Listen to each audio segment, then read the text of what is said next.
Ngayon lang ito nangyari sa kasaysayan ng loto, hindi lang dito sa Pilipinas kundi sa buong mundo na 433 na tao ang pare-parehong nanalo ng jackpot prize.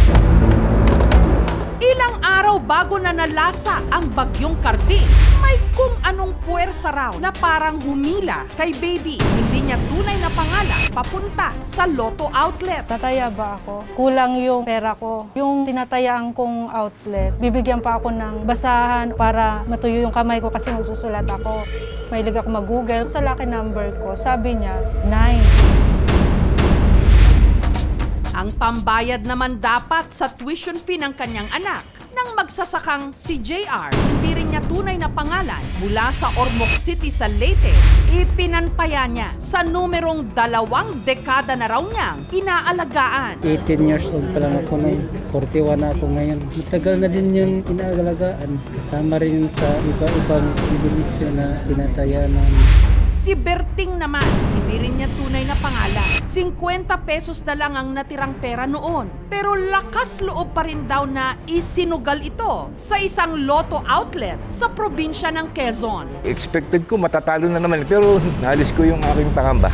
Let's play your favorite Lotto game! Hanggang dumating na nga ang araw ng bolahan para sa Grand Lotto 655.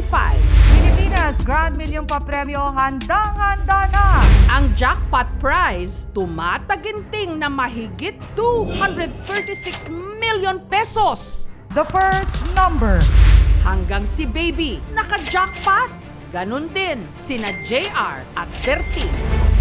Ang winning combo na 9, 45, 36, 27, 18 at 54, pare-pareho pala nilang tinayaan. for the jackpot prize of 236,091,000. Muntik na akong hindi makahinga.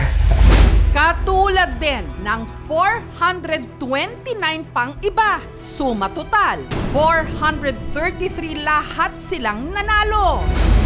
Kaya kapag ang jackpot pinaghati-hati sa 433 na mga nanalo, bawat isa sa kanila, mahigit kalahating milyong piso na lang ang matatanggap. Ibawas pa dyan ang 20% tax. Kaya ang matitira, mahigit 400,000 pesos na lang. Hindi tuloy maiwasan ang mga pagdududa, lalo pat lahat ng mga tumamang numero divisible by 9 na ngayon lang din nangyari.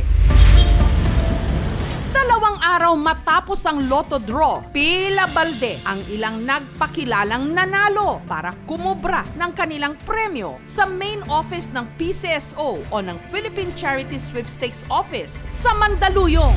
Isa sa mga pumila, ang factory worker na si Baby. Lubog daw siya sa utang kaya naisipang tumaya sa Lotto. Umiyak na po ako. Milyonaryo na tayo. Pero nakita ko yung lumabas yung 433. Inignore ko pa rin. Ang mag-asawa namang ito nanggaling pa raw ng Ormoc City sa Leyte. Kita ko yan sa result. Nanginginig pa ko eh. Akala ko naging isa lang. Si Tatay Berting magsasaka. Dala-dala pa niya ang nakuha niyang premyo. 436 lang natira. 545,000 ang dapat tanggapin. Minus 20%. 100 mahigit. Ako po yung natutuwa. Unang-una nakasama ako.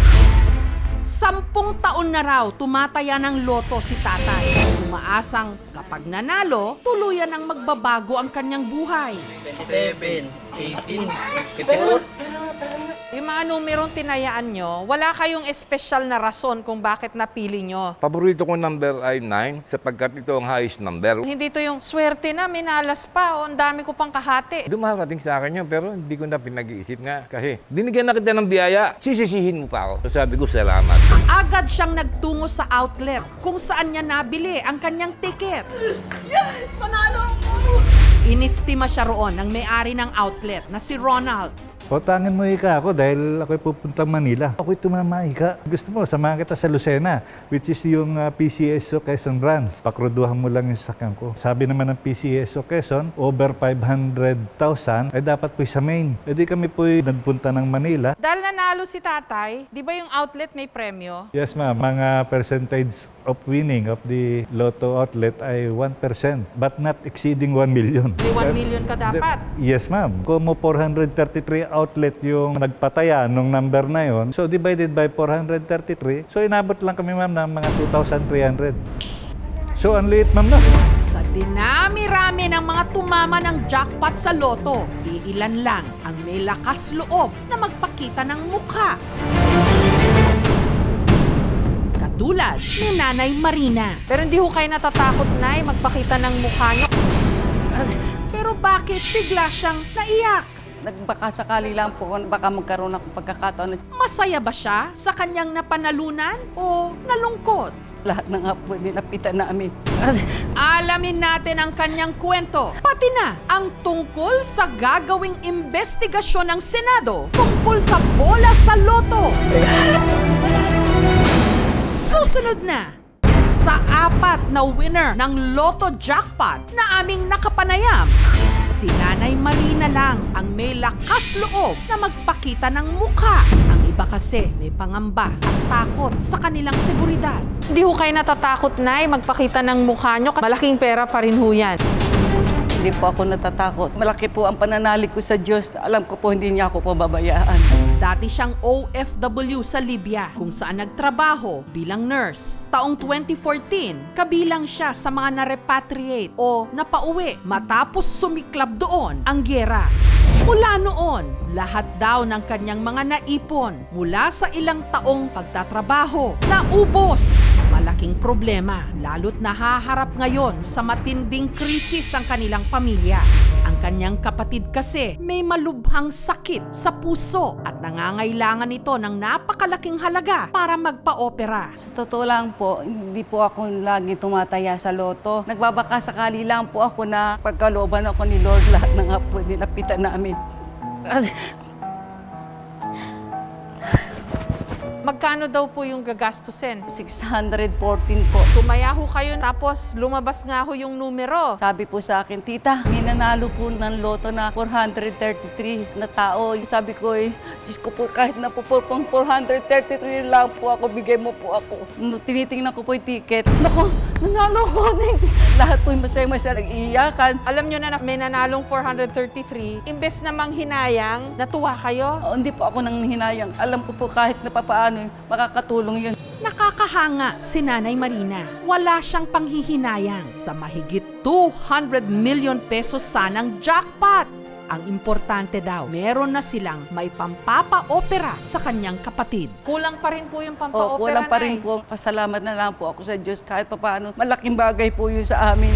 Nakatakda ng imbestigahan ng Senado ang ginawang bola sa loto kung paanong sa iisang jackpot 433 ang nanalo mula sa iba't ibang rehiyon pa ng Pilipinas. There is something suspicious. Kausap natin ang ibang mga siguro mga statistician dyan, mga math professors, as well as PCSO para malaman natin yung system nila. Para tanungin natin ang PCSO kung lucky pick ba itong mga winners na ito. That means system generated yung number nung tumaya. Therefore, there is nothing random about their lucky pick kasi binigay nila sa 400 plus katao, umulit-ulit. Nay, paano ho yan? Iimbestigahan ho itong nangyari. Ano pa masasabi nyo doon? Nagpapasalamat na lang po talaga ako sa Diyos at pinagkalooban nila ako ng ganito. Sa mga kababayan o mga kinaukulan, huwag na po tayong magduda sa PCSO. Talaga po, malaki din naman po na itutulong nila sa ibang tao. Ngayon lang din daw nangyari na ang lahat ng nanalong numero o combo divisible by 9. Para sa mga eksperto sa numero, sobrang liit ng tsansa na mangyari ang katulad sa pinakahuling lotto draw. Sa pagpili lang ng 6 na numero mula sa 55 na posibleng numero, lalabas na meron tayong 28,989,675 na posibleng mga combination. At isa lamang itong lucky 9 natin sa halos 29 million na combination na yon. May pag-aaral noong 2016 lamang, lumalabas na itong Lucky 9 natin ay kasama sa top 30 na pinaka-common na numero na pinipili ng mga tao. Pinipili ito ng 0.03% ng mga taong tumataya sa loto. Sa panig naman ng PCSO, nagsalita na ang general manager nito na si Ginoong Mel Robles. Wala raw silang nakitang anumang kakaiba o irregularidad sa nangyaring bola ng loto. Bagamat bukas daw sila sa gagawing investigasyon ng Senado. You have the same odds of winning as one of 28.9 million of all others. Hindi ko sasabihin isa lang pwede manalo. Makikita natin naman, doon naman sa proseso natin. Kaya tinitimbang yung bola para pantay-pantay lang ang paglipad nila. This is a game of chance. Ang nagpre-prevail lang yung tawagin natin sa Tagalog, chamba. There's no science, there's no logic. Yung mabilis manghusga sa mga proseso without even knowing or asking it. This is at standard, very transparent and very fair. For the jackpot prize of 236,091,000. Thank you so much mga kapuso. Kung nagustuhan niyo po ang videong ito, subscribe na sa GMA Public Affairs YouTube channel. Don't forget to hit the bell button for our latest updates.